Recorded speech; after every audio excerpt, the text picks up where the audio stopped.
What's happening, ladies and gentlemen? Believe it or not, we have made it to show number 5. Number 5. We are so glad you guys are still hanging in there with us. But hey, listen, also check us out on blazeuniversity.com. What up, Blaze? What up, Blaze University?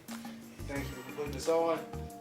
That is www.blazeuniversity.com. Get them up. Great music, good information, poetry, the whole 9 yards going on. Throwback hip hop.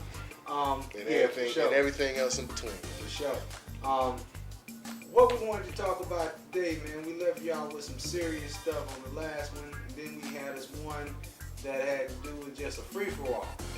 Today, being Monday, the day before the Pennsylvania primary, we're going to give you a little bit of hodgepodge. But there's one thing that's been on my mind for a number of years. What's that, man? Being ghetto. We gonna go from ghetto to gas in this one. So I want to first pose this question to the public. See, that's what I'm talking about. Being ghetto. How you gonna be on the shoot and your phone going and the phone going off? You know what I'm saying? Hold on. I got 2 cell phones on y'all. At least he ain't have a ringtone though. You know what I'm saying? You know what I'm saying? This is true. It was a professional ring. You know what I'm saying? You know, he ain't come on with Soulja Boy. Up in the club, up in the club. That wasn't going on. Nobody was talking about Superman in that hole, nothing like that. You know, it was professional. It was professional. It wasn't professional, but it was professional. I'll give you one on that, cameraman. One more thing. We gotta talk about ghetto for real, y'all. Ladies, for the ladies that might tune in, please don't take offense to what I'm about to say. However, if I hear one more Mary J. Blige song on a ringtone, I promise God I'm boycotting her record. No, if I see Mary J with that blonde wig one more time, I'm boycotting it. What you talking about? What you talking about? Ghetto. Like, let's ask it. Where did being ghetto start? I don't know, man. I don't know. You don't think there was a defining moment in Black history in which it became popular to be ghetto? A defining moment? Yeah. I see it was the crack epidemic. The crack? No, it was before the crack epidemic. You think it was famous to be ghetto before crack? Yeah, we ghetto before crack, man.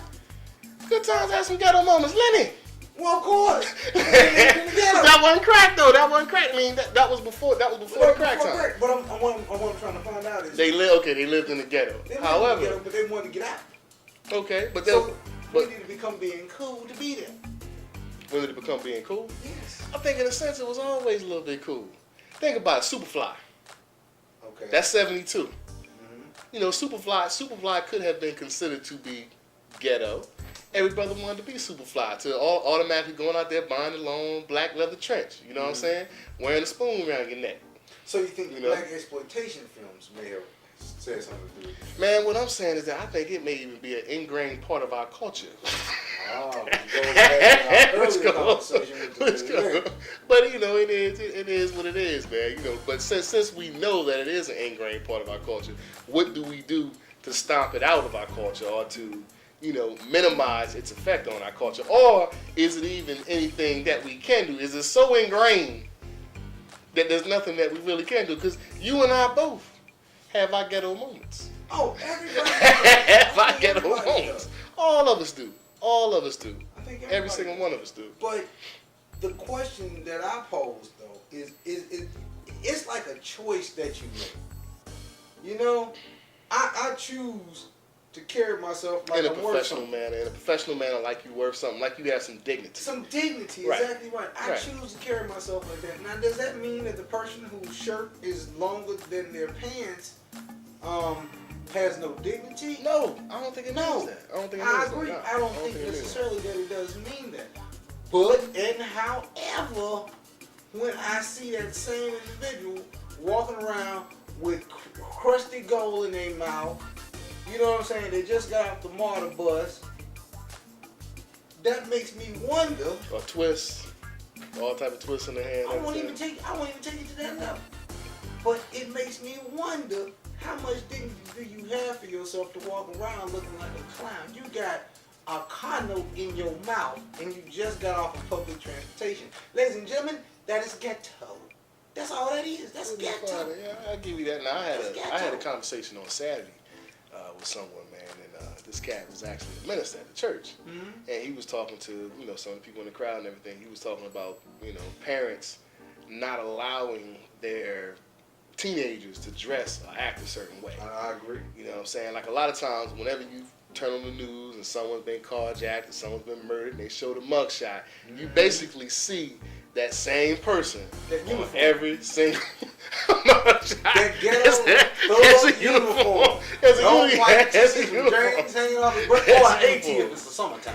Right? Yeah. But also the twists and dreads and braids and all that kind of stuff. Yep. Right? But in a way though, shouldn't you be able to dress the way you want to dress or wear your hair in a certain style and that not define you as an individual? Hey man, I'm all for that beautiful, lovely, eloquent, philosophical argument. But reality is... And that's basically what the militant was saying. The reality is, okay, you setting yourself up more for police harassment, and a lot of times you looking more like a suspect. You know what I'm saying? You're looking like a suspect. You're looking like a suspect. You are a suspect. First of all, we black men. That's first of all. And if you're not a man yet and you're a black young man. So that by itself has always been good enough for us to be suspects. Now you compound that with this, you buying into I'm a thug mentality. You wear the thug uniform. Or even if you're not a thug, you want to look like it because that is what is in our culture right now.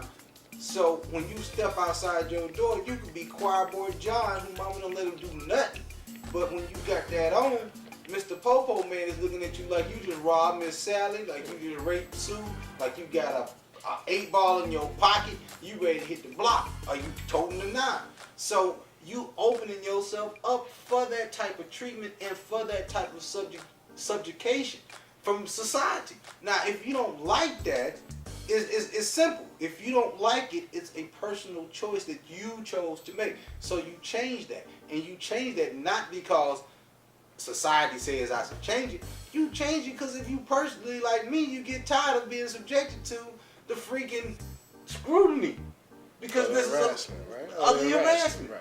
I mean, how many times do you have to get pulled over by the police to realize it ain't worth all this for me to wear my Let me ask you something.